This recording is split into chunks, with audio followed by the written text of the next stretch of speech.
Well, good evening, everybody. Welcome into this week's edition of the P. Coffee Brown Show. I am so excited to be in the building with you guys on tonight. We have some amazing thought leaders in the building on tonight. Excited to have the fellas here with me. We are in round 2 of the Legacy and Leadership series conversation that we had. And we started in the conversation just talking about what legacy meant, what leadership meant, and how that applies from a male perspective as far as fathers and husbands and pastors and leaders all have to address legacy and leadership, what that looks like, what that translates into, and how they can truly add value to lives. So tonight we're back again and so excited to have our new panelists in the building for the first time ever. We've got Reese Dickerson in the building, and also Pastor Lawrence Knighton is in the building. We're so excited to have them. And of course, my great friend, Pastor Joseph Talbert Jr. is also in the building with us tonight. So we're super excited to have all of these amazing thought leaders in the building. Now, we're going to be talking from a natural perspective and also from a spiritual perspective about this particular conversation tonight. We've got some questions on the table for the fellows. But before we get started, I want you guys to briefly introduce yourself. Let our audience know exactly who you are and where you're hailing from. We're going to start off with you, Lawrence Knighton, in the building. Welcome in, sir. Welcome. Good evening. Hope everybody's doing well tonight.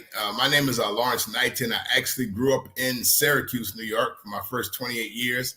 Been down here in Albany, Georgia for more than I've been in Syracuse. And I literally am appreciative of this opportunity to be on here tonight. I actually am a pastor here in Southwest Georgia. My wife and I also own a business, Nova Counseling and Consulting here in Albany, Georgia. And there's the private side. My wife is a licensed professional counselor. And then there's the business side where we have probably like 29 employees. We have the business side with that. And so we're just grateful for this opportunity to come on and talk about legacy and leadership. That's what's up. Awesome, awesome, awesome. Reese Dickerson, what's going on? How are you, sir? Reese, are you here with us? Reese, are you here with us? Can you hear us? Okay, I wonder what's going on with his. So we'll wait on Reese to get back to us. JT, what's going on, sir? Welcome in. He's muted. You got to click your button. You're muted, JT. You're muted. Both of them are. Okay, something's going on with their connection. Okay, there you go. There you go. Yeah. How you guys doing? I'm Joseph Talbert Jr. I'm from Detroit, Michigan. I live in Jacksonville, Florida now. And I'm a speaker, a teacher. I teach the word. I speak at organizations. I run an investment group as well. One of my favorite things is to show people how to make money with their money. I feel like that's a part of our Christian call as well, is to not be broke so we can bless people. I love it. I love it. Reese, are you with us now? I don't know. Something's going on with his end. So we'll see if he gets that rectified while we're in the segment tonight. Because I'm talking to him, but I don't think he's hearing me tonight. So we'll see if he can get that rectified. But in the interim, we're going to go ahead and get this conversation started. So there was a couple questions that came up when we were talking about legacy and leadership. We laid the foundation initially when we had our first conversation. But I want to get more in depth. I want to get more in depth from the male perspective as it pertains to relationship. JT, you kind of inspired and sparked a little bit of something too. You had a wonderful dialogue that you did here recently. And you had a discussion about leadership as far as relational leadership is concerned. And you kind of mentioned a few different things. So a question came to mind. How do you make it easy for a woman to follow your lead? What does that really translate into? How does that look like?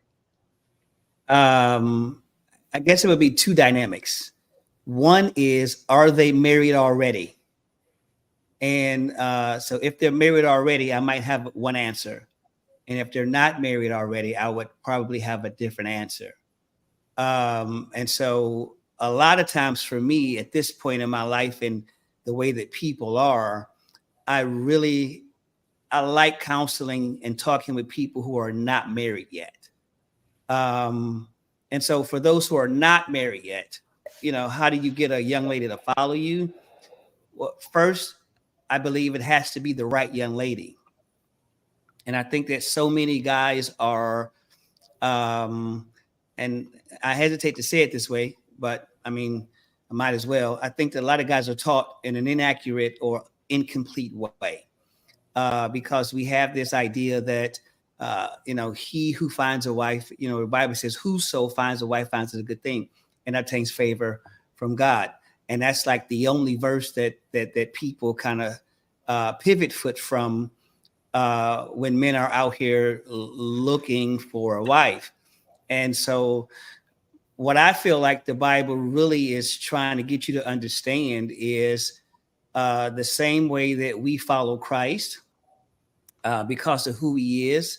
As a man, when I'm looking for a young lady, I'm looking for the young lady that's suitable for me, like in Genesis.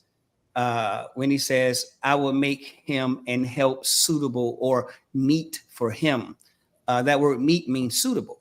So a lot of guys are dating women that are not suitable for them. And I think that's a huge part of it.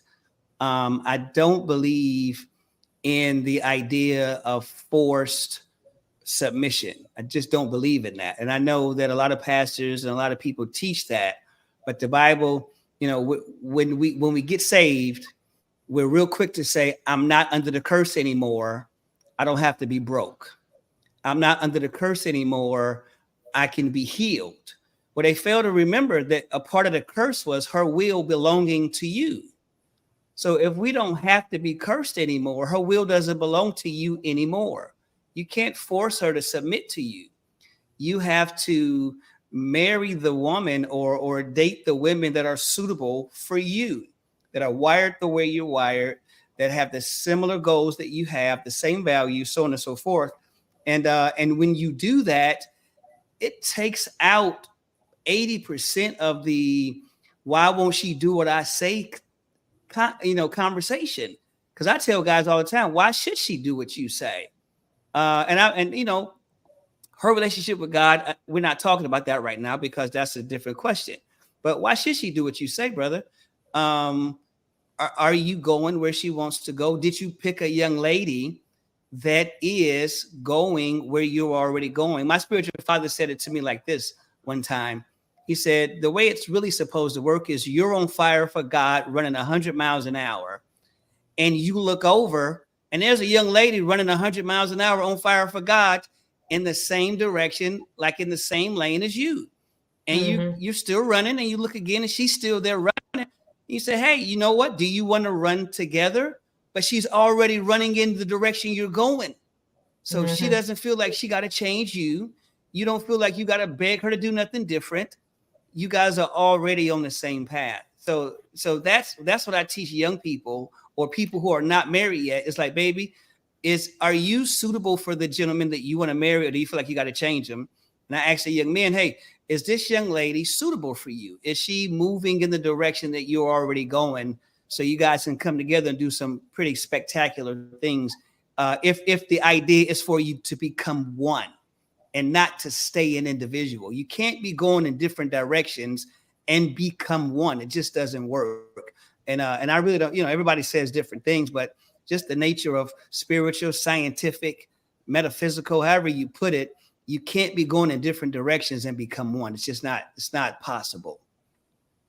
That's very true. And because there's no way to plug everything together. It's like, I got an outlet and I got a plug, but the plug is on the other side of the room and the outlet is on that side. I got to get see to the plug so many times. Yeah. Yep.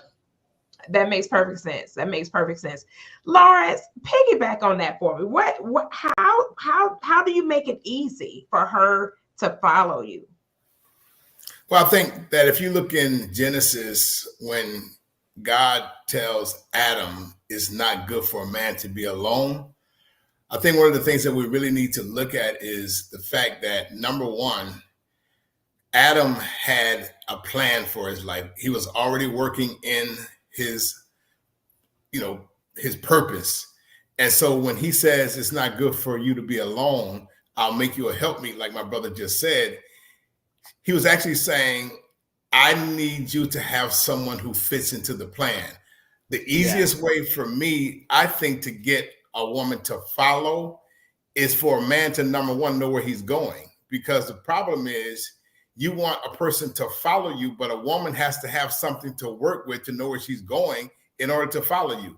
Because women in our lives, they play a part in helping us to fulfill the purpose that God has for our lives, and vice versa. And so if a woman doesn't have something to work with, it's going to be extremely difficult for her to follow a man, because he doesn't know where he's going. That's the truth. It's funny that you say that, because we were talking about that in another live event that I was doing, and this one young lady was saying, this guy was talking about relationships, and he was saying, that he wanted he said that he wanted a woman in his life, and so she said, well, what's going on with you? And she started asking all of these probing questions about his life, and he kept saying, I don't know. So she said, well, I can't follow if you don't have a GPS. She was like, I need a GPS. I can follow as long as you give me a GPS. I'm good. But if you don't have a GPS, I don't know how we're gonna get there. And the guy kind of stood there and he thought about it. He was like, oh, you know what? It sounds like I need to work on me before I even start looking at an opportunity with a woman, because I don't have a GPS right now for somebody to follow. I said, yeah, it's like us getting in the car and we're in a new city. We got this address, but nobody plugs it in. Okay, so just having that conversation with him was interesting, because he kind of didn't really realize that he was not putting himself in that position for somebody to have a desire to follow him, or giving a building block for somebody to come in and say, oh, I can put these pieces together. Oh, okay, you got that. Oh, I can put this there. I can add this. It's like that concept that we've heard always. You give a woman a sperm, she come out with a baby. You give her a bag of groceries, she comes out with a whole meal. You give her a house, she makes it into a home, and so on and so forth. Just different thoughts when it comes to relationally being cohesive and together. So I'm gonna move on to Jason. Jason, listen, how do you make it easy? How do you make it easy for her to follow? How do you make it easy for her to follow? That's a tough question, to be honest, in my mind. Because it depends on the person that you connect with, number one. I've had a few situations myself where I thought I was easy to follow. but fellowship wasn't necessarily in the cards. I'll say it that way. So with that being said, we have to be clear. I'm sure as it's already been said about where you're going. You have to be intentional. You have to be communicative. But um, what's that? It's been going around a lot lately, where it says, "I thought communication was the key, but I found out that comprehension was more important." Because a lot of times, That's the truth. because a lot of times we can communicate, we can say all the things we want to, but if they don't, if the other party doesn't understand exactly what it is you're trying to, where it is you're trying to go, or what it is you're trying to do, it doesn't matter how well you communicate it. Um, but at the same time, you have to be able to find out who you're talking to. Um, I know I manage a lot of people for my day-to-day job, and I've learned over the years that sometimes we communicate the way we receive information, and we don't necessarily communicate the way the person receives information. So I would definitely tell anyone that if you're trying to be a leader, if you're trying to be someone that's guiding someone or a family or a group, definitely know your audience. Know your audience and how they receive information. Because a lot of times you're thinking, I'm spelling it out for you. And they're like, I still don't get it. And the only reason why they don't get it is because you're not spelling it out the way they receive it. So that's why I said, for me, I don't see it as a clear cut black and white, because it takes two people to communicate. And then when we look at the word communicate, it's actually an exchange.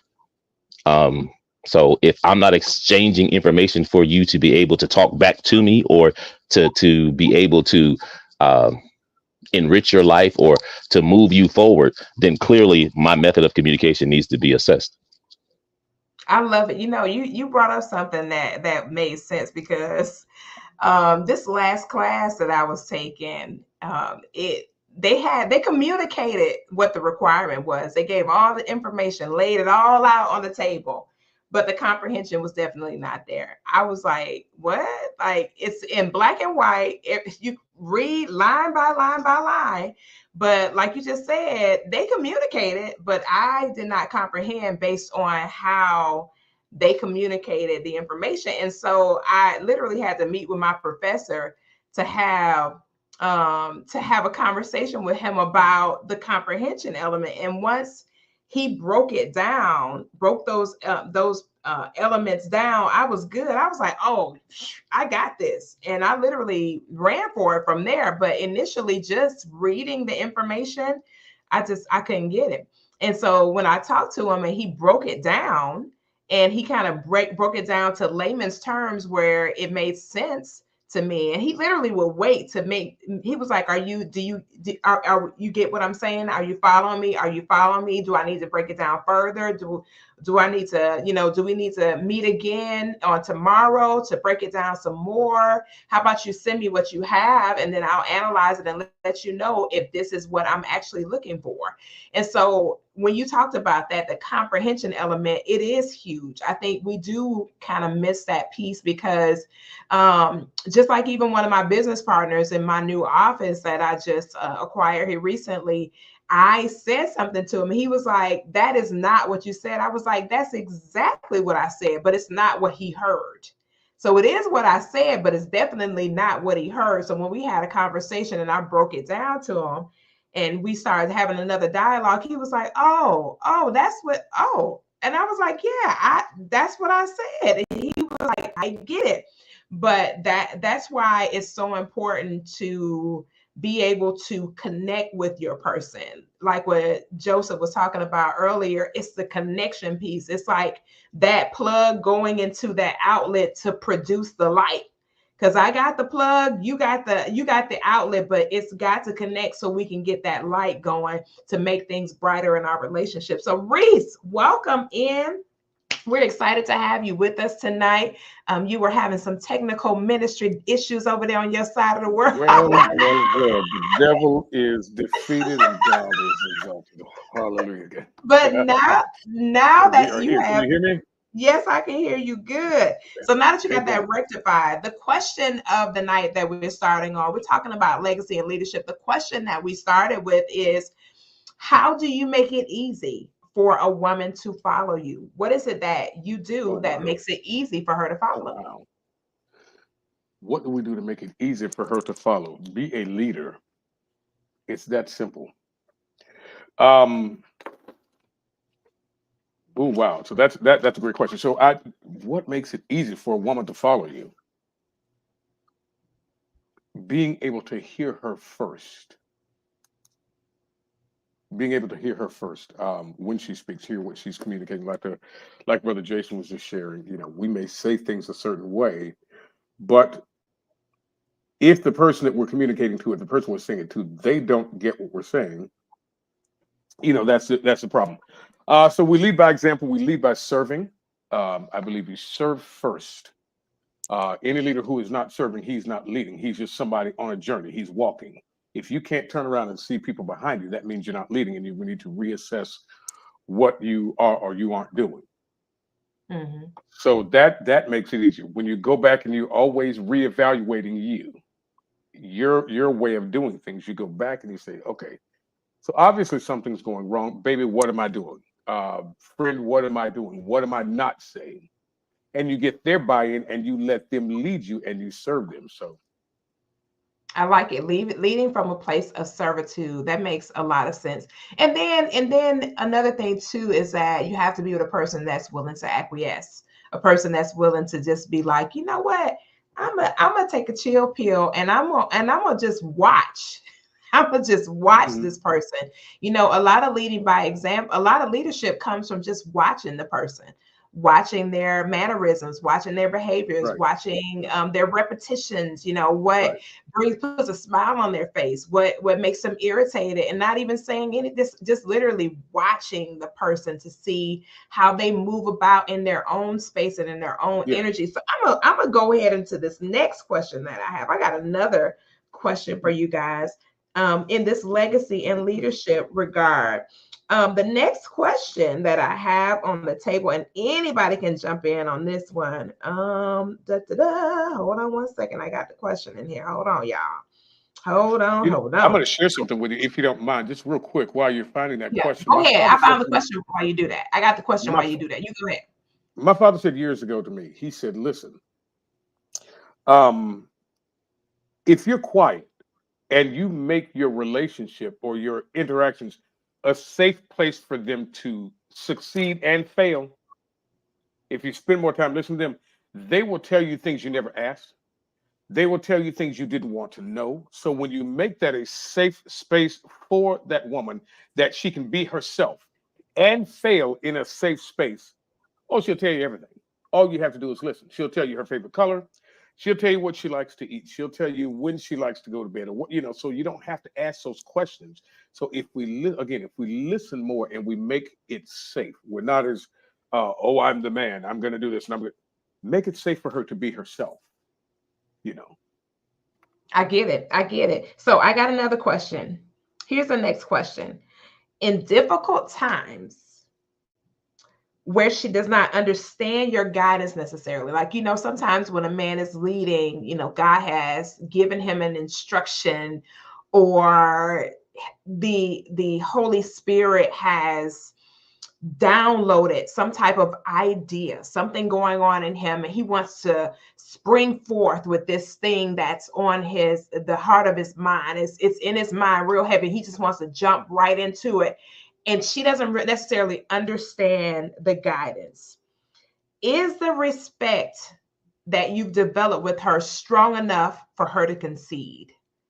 Is the respect? Do you believe the respect is strong enough for her to concede? And if so, why? Lawrence, I'm going to go to you on that one. Okay, can you repeat that last part again? Yep. So basically, when a guy, sometimes a guy has this idea, you know how y'all get when y'all have an amazing idea and you believe in your heart that it's going to come to pass, but us as a woman, say for instance, hypothetically, we got blinders on, we don't see it. Okay. Is the respect that you've developed in the relationship so strong that she'd be willing to concede, and why would she be willing to concede? Okay, I got you now. Yeah, I can only speak for my marriage. That's all I can speak for. And the truth of the matter is, I have so many different ideas and thoughts that come to me. And the truth of the matter is, my wife is always like very supportive. And I guess it's like that because of the respect factor that we've had through the years. And even with her, sometimes she'll come up with ideas or send me something that she wants to work on. And because we have that connection with each other, because we know how to go down the same road together, as our brother Talbert said earlier, if we're going in the same direction, we trust each other enough to know that we're in this together. We're on the same team. We're looking for the same goals. And it makes it easy because we have that type of relationship. Now, if I had to just speak from other perspectives, I don't think it would be easy for just any couple, because of the fact that they may not have built that type of relationship, built that type of trust, built that type of rapport with each other to say, okay, I trust you enough. Because sometimes women can be, sort of spontaneous. Sometimes men can be kind of spontaneous. But at the same time, it has to be a situation where they both feel comfortable enough with each other to trust each other enough to say, let's take this journey. I love it. You said something very important. You said trust. It's basically over time, she's been able to see you be exactly who you said you are. We had a comment from Mr. Walker, and he said something that just literally coincided with what you're saying. She would be willing to concede because you would have had a pattern of success. Have you done what you said you're going to do in times past? A pattern of success is the currency of trust. So initially, yeah. So, but initially, when you're starting down that path, I want y'all to talk to us from the perspective of starting down that path. What is it that you have done for a woman to be able to trust you? And everybody can answer that question. Jason, go ahead. I think, well, I'll say it like this: the best thing to do from my personal experiences, if you want somebody to trust the plan or the idea, you really have to present it confidently, and of course, initially, it's going to be hard, especially if you have a woman that has done it all for herself before you came into her life. It's hard to break those habits. It's hard to break those patterns. So what you want to do is to build a road of success. So you may have to start off with some little things. You may have to start off with some little things, some little ideas. Don't jump into the biggest ones first. Start with something small so you can develop that relationship and say, well, this did work. This did work. If you have a huge idea and you just have to do it, and it's a God-led thing, like you said earlier, if it's a God-led thing, I'll say it like this. In the Bible, when Mary came to Joseph saying that she was pregnant, I'm sure Joseph was like, yeah, okay. But God sent a messenger to Joseph and told Joseph, no, you're good, bro. You're good. So I believe if it's a God-led relationship, then you need to communicate with God and let God do the rest. If it's a God move, I know personally there were some things I just had to do. Like when I purchased my home here in Seattle, my wife really was like, I don't know. And there were some things that I just did. And by the time she found out about it, it was already in process. Not that it was a bad thing. It was just that there were differences of how to go about it. And it's only because we were from two different eras in understanding. And at the end of it all worked out, and it worked out well. And there are sometimes you're going to have to take chances, but you have to know your spouse. You have to know your significant other well enough to know, okay, this might be taking a chance, but if it's taking a chance to win, then let's win together at the end of the day. um there are times you're going to have to maybe have some hard feelings, some hard conversations.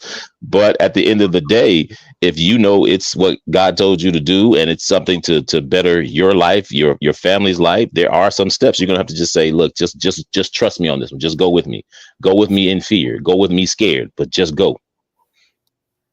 I love it. Joseph, I want you to hop in there after Reese, because I saw Reese open his mic. And Joseph, I definitely want you to hop in there. I saw that chuckle on your face. I want you to talk. I want you to chat it up with us for that one. But go ahead, Reese. Brother Jason, I agree with you. It's presentation. So I've been single for quite a while, but what I'm learning, because I've asked God to put me in a position to get ready to husband someone, not just find a wife, which is a good thing.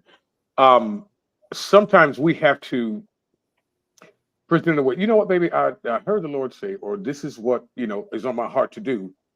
What do you think? What's your opinion? And get their buy-in first. Get their opinion. Get them to share their opinion. Well, this is what I think, and then the two of you make that joint decision. Now, as you said, sometimes you're just going to have to say, well, baby, okay, here's what we're going to do. I heard you, we're here, but here's what we're going to do. Let's walk this out together, and then present your successes back to her and give her reason, give her something to fall back on to say, you know what, baby, you're right. You know what, baby, I'm sorry. I still feel some kind of way.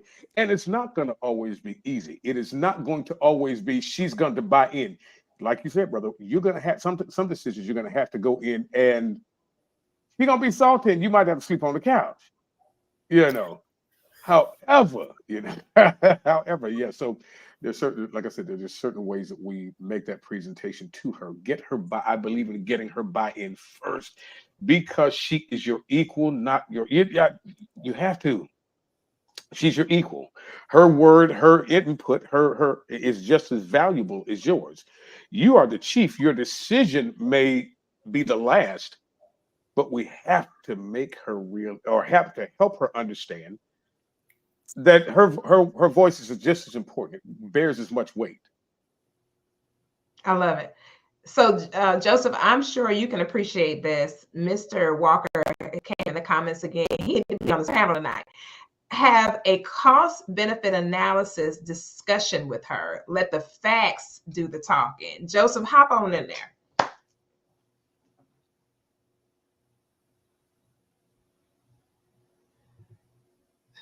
This internet stuff. The interesting thing for me is I am. Can you still hear me? I hear you. Good. Loud and clear. The interesting thing for me is I've been divorced. The conversation that I had up front, and so the a little bit of the difference is I'm not talking from being married and having to convince somebody.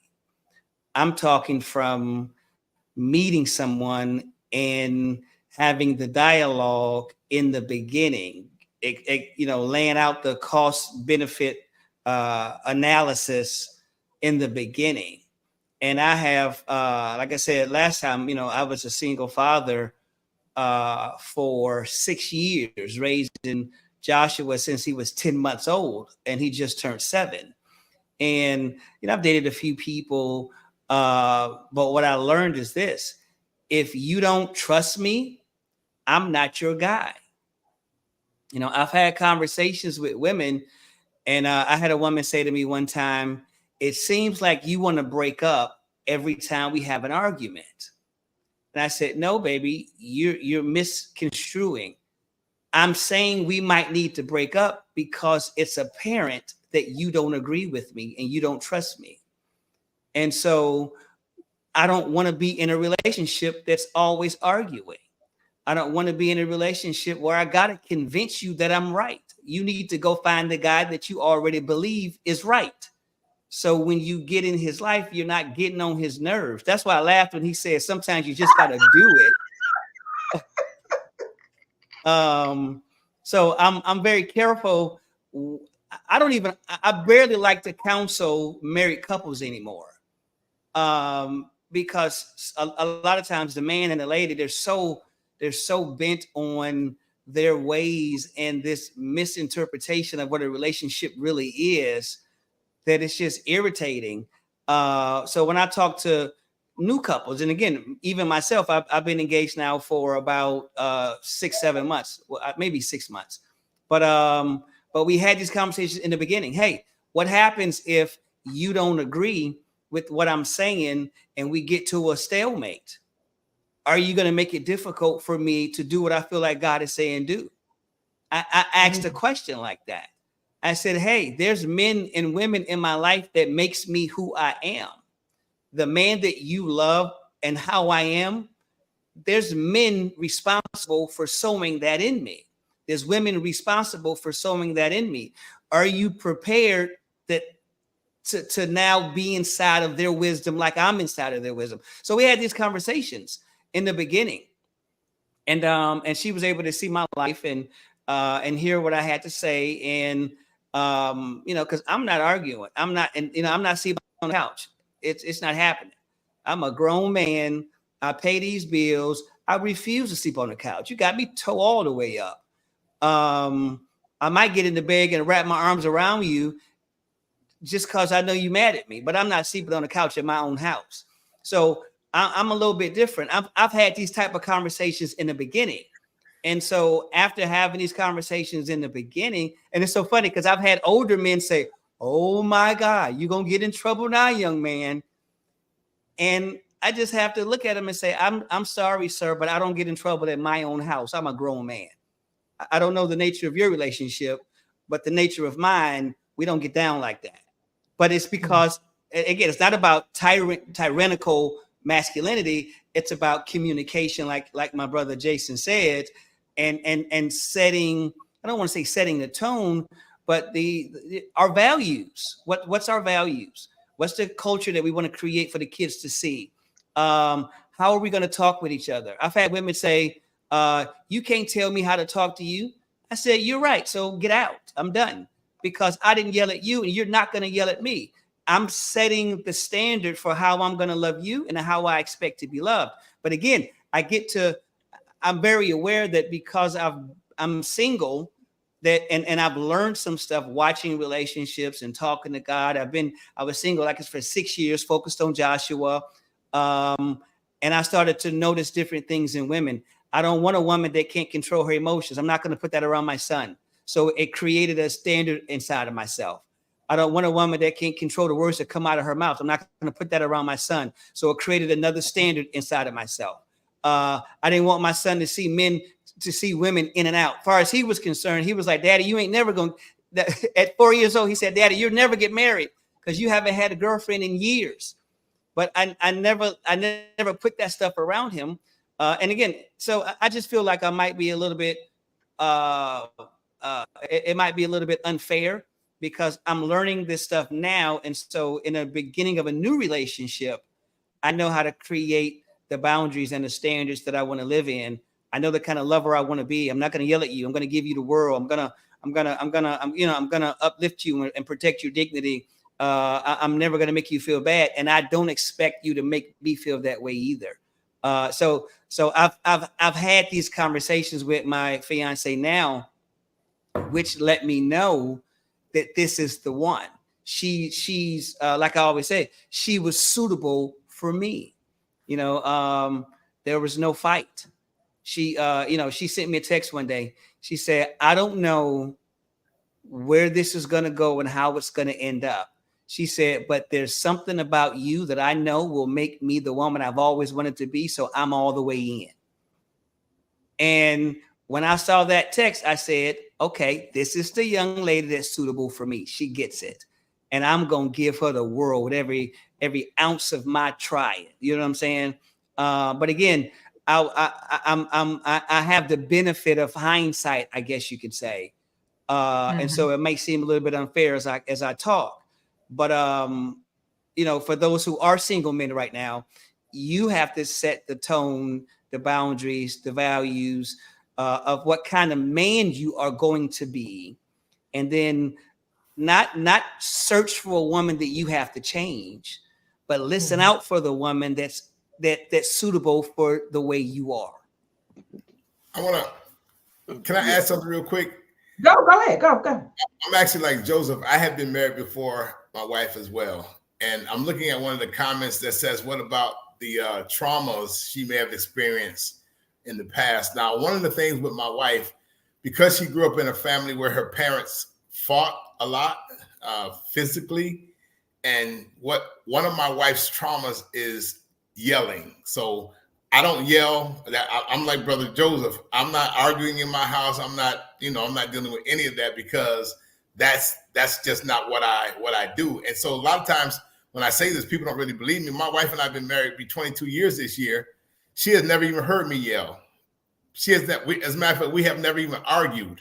We don't even use the word argue, because when you think about the word argue, that's what lawyers do, and somebody has to lose. So we disagree. We don't always agree on everything, but we want to be able to come to a healthy place of being disagreeable, if you will, because we came from two different backgrounds. And so that's the thing that we got to understand. I always tell people, talk about your wants, your needs, your expectations, and your non-negotiables. And if you talk about that up front, as Brother Joseph said, that nobody can say I didn't know. Joseph said, I'm not going to have anybody around my kids who don't know how to control their emotions. Emotional intelligence is very, very necessary. Spiritual intelligence, whatever. All of those things are necessary as it relates to when you're dating. You want to make sure that you lay all the cards on the table up front. Like for me, I don't want a woman who cuss. That's just not something I've ever done.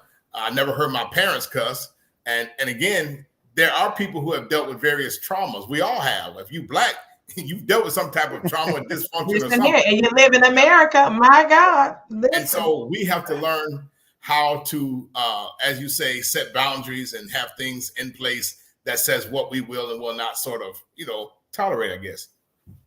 And you know what? And I think that it doesn't necessarily, Joseph made a point about where he is now versus, what happened before. But I think maturity has nothing to do with age in this instance. It has to do with your willingness to receive wisdom that if you don't have it and you're younger, and also your ability to be emotionally intelligent enough to make sure that you understand who you are internally, so that it will manifest externally. I remember we were talking in this women's group, and I said the most incredible thing I know about men is if he is really that dude, he's not gonna get no lip out of me. Period. If he's that dude, he's not gonna. I mean, it's gonna just be an innate response to him, like, oh, okay. He said that we're gonna do this, and he said we're gonna do that, and he said it's just gonna be an innate response because that he's that guy, and so a lot of times women, we have a natural desire to lean into a man, to lean into his wisdom, to lean into what he has to offer. And a lot of times, we force something because we have some kind of right now thing that we want to get taken care of. Maybe we want to have a child by a certain date, or we want to move into a home by a certain time, or I want to be comfortable in this kind of space by this particular moment, without considering the fact that if I cannot lean into him naturally, then that's definitely not my purpose person. I literally should be able to lean on him. It should not be forced.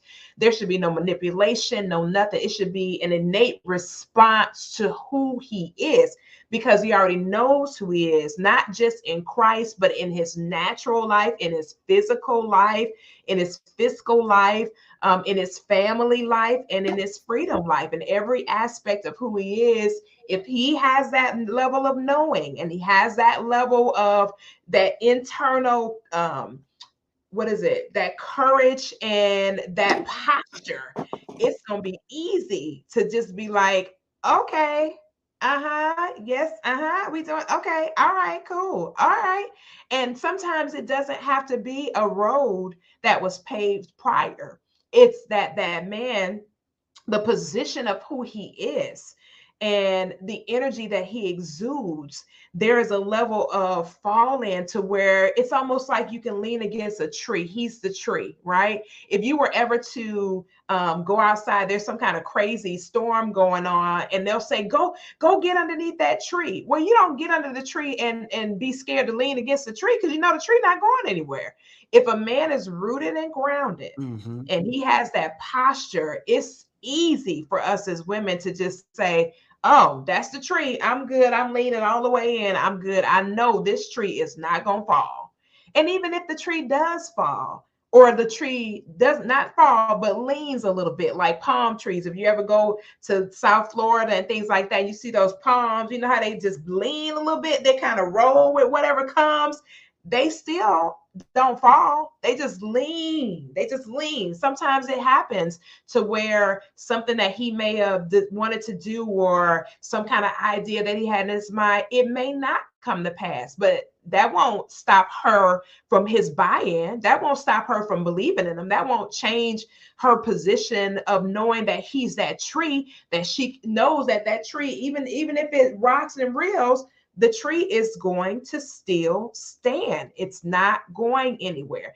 And I think when a man when a man has come to that place in his life, and he has become that person, that level of confidence that's on the inside of him, from his spiritual relationship, from his foundational relationship with those that are around him, those support systems that are in place in his life, and all of those things, when they come into play, you can lean in securely and just be like, I'm rolling with him. I don't care what happens. I'm rolling with him. Okay, all four tires is flat. I'm still rolling with him. We can change the tires, keep going. And it just has to be that way. And that when that happens, I think a woman's buy-in is very, very easy, and it won't be a lot of friction or challenges. Or if there is friction and challenges, he won't even know it, because she's going to take it to the older women that are in her life, that are seasoned, to help her in her journey to be able to stay leaned into this man, and that's why it's so important when we connect with somebody to find out who their compass is. Who is your GPS system? Who have you subscribed to? Who are you leaning into? How are you going to be able to lean into me and you're not leaning into anybody? That's not going to be possible. Who are her friends? Who is the community that she's surrounded by? Is her community solid? Is her community walking in integrity and excellence? Are the people in her tribe solid people? When you see that she has that solid influence, that solid tribe, those solid people around her, you already know that when that tide gets high and that water, gets all the way up to here, almost like y'all gonna drown, she gonna just lean up and be like, okay, I know even if we got to go in this water, I can get back up. I'll keep swimming. I will keep swimming, because she has that tribe around her, those people that she can lean into for that support system. Because a lot of times as a woman, we can't come to y'all. We literally have to go to another woman. We cannot come to y'all. Sometimes the stuff that we're going to have to address through the process of watching you all build these foundations for these decisions that that you have to make in your God consciousness, and the things that you believe will be most beneficial for the legacy that you want to leave in the earth as the leader. Sometimes we just literally have to go to another woman and say, hey, I need you to pray over me. I'm struggling with this right now, and I definitely don't want to burden my purpose person with the struggle that I'm feeling. I don't want to burden him with that. Yeah, I'm intelligent, I'm wise, I'm smart, but this right here is very, very scary. Or we may have to just go into our closet and pray and come out after we've had that little talk with Jesus and say, hey, honey, I am really scared right now. What you said that you're getting ready to do, it makes me really, really scared, but I trust the God in you. I trust the God in you. I'm scared. I'm very, very scared, but I truly do trust the God in you.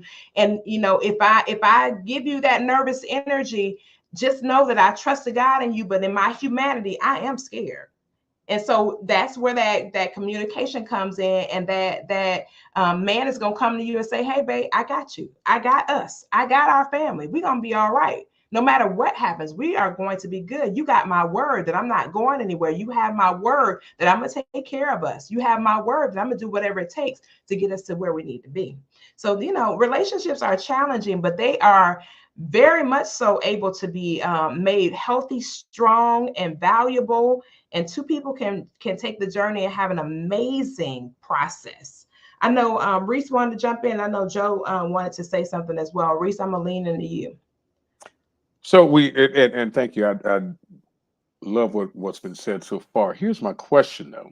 We talked about, brother Joseph. I too have been married. Brother Joseph, I too was a single dad for 9 years. My ex-wife decided it was a better idea to leave and then leave me with our 3 children. I was okay with that. They were 5, 4, and 18 months, and I had them for almost 9 years as a single dad. But I was asking, as you were talking, I was typing into the chat, what happens when her traumas are manifesting, for lack of a better way to put it? She loves you. She wants you. She wants this relationship. She wants to be there. And this, I'm talking in the beginning of the relationship, because we're talking about how do we establish these things. Do we just say and expect that she goes along with it? Well, listen, I ain't arguing, because I don't like to argue. I don't like to fight. Now, will I debate? Yes, until the cows come home, and you have to be real good to get past me. But when I'm sorry, forgive me. It just is what it is. What it is. My daddy taught me, listen, if you don't consider your thoughts, their thoughts, and the truth, you have nothing to bring to the table. So I make it my business to approach conversations like that. I've got to know where you're coming from, as opposed to just saying, well, this is what I feel. Here is why, because that's when we get off into coming off as narcissistic, coming off as being controlling, and we never want to make our mate feel like that, especially up front. Trust is a choice. She had to prove to trust us. My experience in relationships has been, where I have failed, and I have failed miserably a lot of times. And I'll say that I have. What I'm learning is what my issue had been up to this point was I used this and my ability to manipulate the situation by my words, the way I can twist things, the way I can read into and get into your emotions, and I didn't use these enough. So what happens when we put this in front of? She would get professional help up front. Either go, no, we can't say that. We can't just put that on she. I'm responding to the brother Walker. We can't just put that on she. We are in a joint relationship. This is what we do together. So to sit that on she and she alone without considering, hey, guess what? I've got some stuff that I've got to deal with. I've got some stuff I've got to deal with too.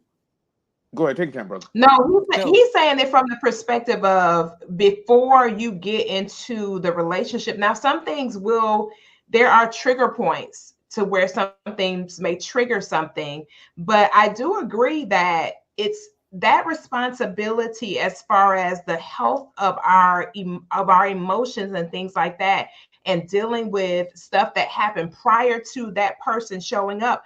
I do agree that that person needs to seek professional support, and not only just once, but ongoing until they're at that place of peace internally. Not to say that they can't get married if they're competent, you know what I mean? Because you can be competent and still have to deal with some areas that happen from the former things of old. It may be some years down the line before those things totally get to a place of complete and total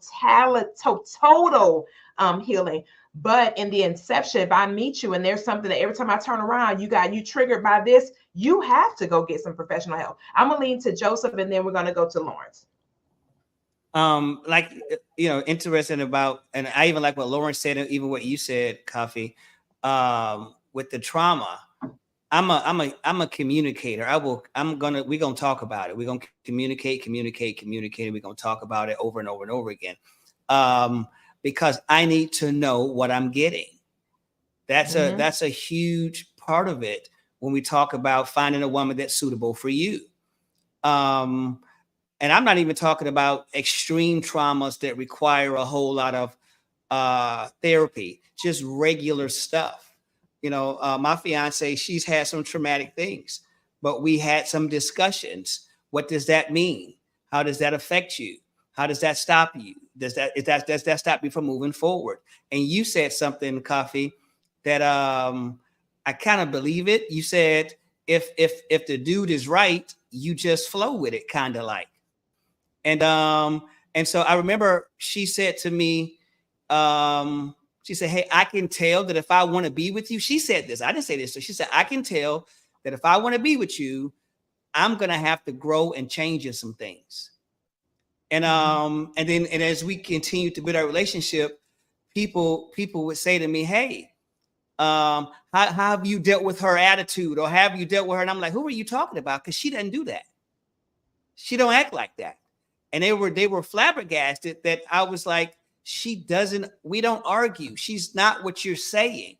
And they said, "Well, it must be you." And grace of God and all that. I don't, profess to be anything special. All I know is, according to her, she felt like I've had traumatic situations, but what I want with you is bigger than that. And that's a choice she had to make. I didn't disregard what she went through, but I have to make the decision if, as a man, as a leader, is what she's been through and how she is and what her triggers are going to stop what I believe God is calling me to do. Mm-hmm. That's a question that you have to ask, because if you flip it and some man is cussing you out and hitting you upside the head and he's telling you, "Oh, baby, you got to be patient with me because that's how I grew up." She don't have to be patient with that at all. She can say, "You know what? That's not what I want, and I'm going to holler at you." Mm-hmm. And a man can do the same thing. I know you've seen your mama and daddy fighting and fist fighting. I get it. I can appreciate it. But baby, that's not what we're going to build if we're going to be together. Now, sweetie, you have a decision to make. Mm-hmm. And if that's a decision you're not going to make, then this isn't going to work. The same way, if I'm a fool talking to her crazy, cussing her out, drinking, other women, and I try to use my past as an excuse, no woman buys that as an excuse. Then how come men have to buy as an excuse that I'm a woman with an attitude because of what I've been through? That's not a good enough excuse for me, and it's not a good enough excuse for you. We're gonna communicate this thing, and we're gonna make a decision that can we set those things aside and move forward. And if the answer is no, we don't need to be together. And you got to be strong enough to say that. I love it. I love it.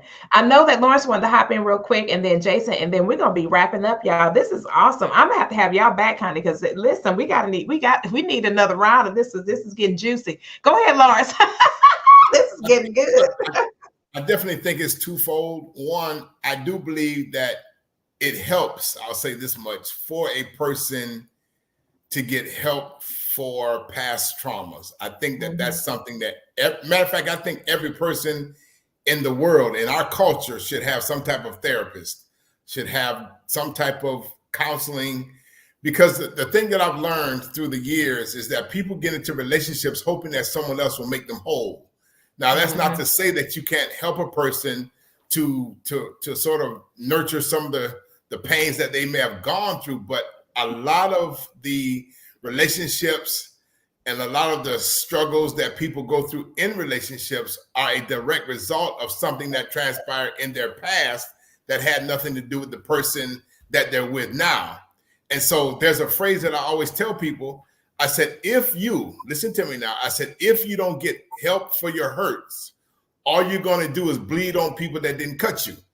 And so a lot of people are bleeding on other people, and they had nothing to do with what they are, sort of dealing with. So the point I'm making is, I have seen through the last 10 years at least, where couples are together and it's like the only thing they're doing is trying to deal with red flags, trying to deal with past trauma, trying to deal with things that have happened in another relationship, the lack of trust. So if a person was in a relationship where they got cheated on, now you're trying to go into a relationship with somebody else, and now your conscience is telling you that he's going to do the same thing or she's going to do the same thing. And so you never have a healthy relationship because you're holding on to some trauma from another relationship. So that's why I always say that every person, I don't care who you are, One, if you've been in a relationship, been married, and it didn't work, you need to do a relationship autopsy and find out what did this relationship die of? What part did I play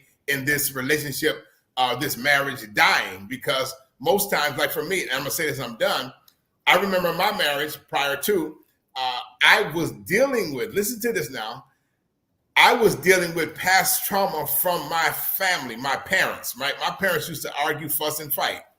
And so we used to go break up the fights. We're like 8, 9, 10 years old. They're fighting. Hey, they're fighting. Go break them up. And so what I realized, my brother and I were on the phone. We were in our 40s. Watch this, Jason. We were in our 40s on the phone talking one night, and we started talking about our childhood. Man, my brother and I in our 40s were crying like babies because we dug up the root of what had happened in our past. I then go back and apologize to my ex-wife and say, hey, it wasn't you, it was me. I was dealing with baggage that I was carrying that wasn't even mine. That's why I'm saying that everybody needs to get some type of therapy and counseling. And I tell my members this all the time. I say, you can ignore it all you want to, but it's going to catch up with you because it's just a matter of time. It's going to catch up with you. You're going to be trying to figure out, why can't this relationship work? Why does this relationship work? Well, you're dealing with rejection from your daddy, from your mom. You got daddy issues. You got all of these things going on. And now you're trying to figure out why this is not working. You got too many triggers. Get some help and stop bleeding on people that didn't cut you. I love it. I love it. Go ahead, Jason. I'm just gonna make this short and sweet. There are a lot of things that we never knew, but we had to learn them. If you have a degree, you went to school to learn that. If you have a job, you had to learn your position. And a lot of people get stuck in, this is who I am. Right. But that doesn't necessarily have to be. Right. Because they use the excuse, well, I didn't have an example growing up. I didn't have an example of a father growing up. I didn't have a good example of a mother growing up. That means nothing. That was when you were a child. Like David said, when I was a child, I thought as a child, I spoke as a child, I understood as a child. But when I grew up, I had to put away some childish things. There are some things we just have to, within ourselves, understand and know we have to grow up. The only reason why you are stuck in who you are is because you don't want to change. We all have to change. That's the most consistent thing in life. Change. That's a fact. The older you get, without even asking, your body will change. Trust me, I just celebrated my 50th and things are changing. Brother, I'm with you. Hey, brother Jason, I'm with you because when you get to the point where they ask you, are you 55? And you're like, I don't want to tell you the truth. Your body gonna tell you. Yeah, brother, I'm with you on that. Now, listen, I got an appointment in a couple of weeks with my doctor because things ain't working like they used to. Y'all are hilarious. These ain't let me get down and get up like I used to, brother. Brother Y'all are hilarious. Brother Jason said something that's true. He was talking about how we don't have to stay in the shape that we're in, or we can't make excuses about who and how we came up. And one of the things that I wanted to add to that, like I grew up in a house where I never heard my parents say, I love you or I'm proud of you, right? And so I used to say this when I was like 15, 16. I said, man, if I ever have kids, they will never, ever grow up saying, I never heard my daddy say, I love you. I never heard my daddy say, I'm proud of you. So ever since my son was born, my son is 37 now. Ever since my son's been in the world, he always heard me say, I love you. He always heard me say, I'm proud of you. My son's birthday was about 3 weeks ago. I went to Atlanta. I always take him out on his birthday. And every time we see each other, it's still now. He's 37. We always embrace each other. I kiss him on his cheek at 37 years old. He always hears, I love you. So his sons say the same thing all the time to him and to me. And because I wasn't going to make an excuse and say, well, I ain't never heard nobody say it to me. No. Change what you didn't like coming up and be better. Come on, brother, talk good. Come on, brother, talk. Listen, that's good.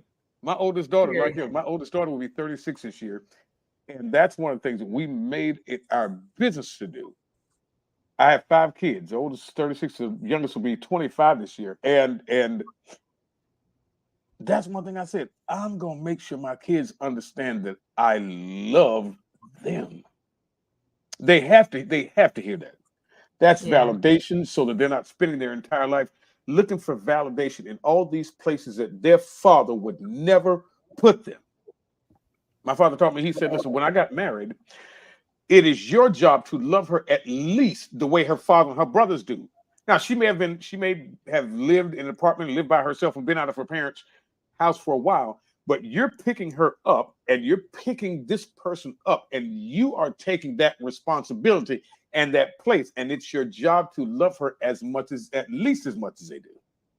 That's good. And that's one of the things that we won't talk about. We won't say. I appreciate you for saying that, brother. Good God. I love it. Well, we have come to the top of the hour. I mean, this has been a phenomenal conversation. We're going to have these guys back. It's the verdict is in. We got to have these guys back. And the other guy that was in the comments, he got to come over here too. He got to come on here too. We need him on here too. And we're going to turn around after we get done with these amazing men. We'll have some ladies to hop in and have some dialogues and discussions. This was really, really, really, really good. I am super excited about everything that you guys shared on tonight and how valuable it is. If you didn't get the live experience and you're watching the replay, make sure you connect with each and every one of these thought leaders on their social media platforms. So many amazing things that they're embarking upon and doing and getting ready to do some crazy, amazing things as we forge forward into 2024. And I'm just ecstatic to have had them present with us. Can I count on y'all to come back? Can I count on y'all to come back? Can y'all come on? Can y'all come on back? We cannot listen. This group, we cannot not come back. Yes. You gonna tell them about our large seminar in Texas, Koffe? Yes. We were just talking about that before. Before we went live, we've had live presentations like that and great dope conferences, and definitely we're gonna be embarking upon some amazing things for this 2024 year. This is gonna be the best year yet, the best year of our lives thus far, and it's only going to go up from here. So thank you guys for tuning in and tapping in. Again, be sure to like, share, and follow this. Give it to your friends, your neighbors, your relatives, and let them know that the P. Koffe Brown Show is in full effect. And these amazing men have shared some wonderful things about legacy and leadership. We're going to hit it one more time and close out this series with these amazing men and talk further and dive a little bit deeper. And listen, don't be sensitive, honey. Don't be sensitive. Put on your big girl panties because they may take us on a journey. You know, that next conversation may be a little bit heavy, but they're going to take us on a journey. They're not going to hurt us. Just put on your big girl panties. And it's going to be all right. It's going to be all right. But thank y'all for tuning in and tapping in. I'm your host, P. Koffe Brown, and we will see you guys again for another edition of the P. Koffe Brown Show. Until then, double shalom, grace, and peace, and we'll see you guys again soon. Peace. Thank you so kindly.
Thank you.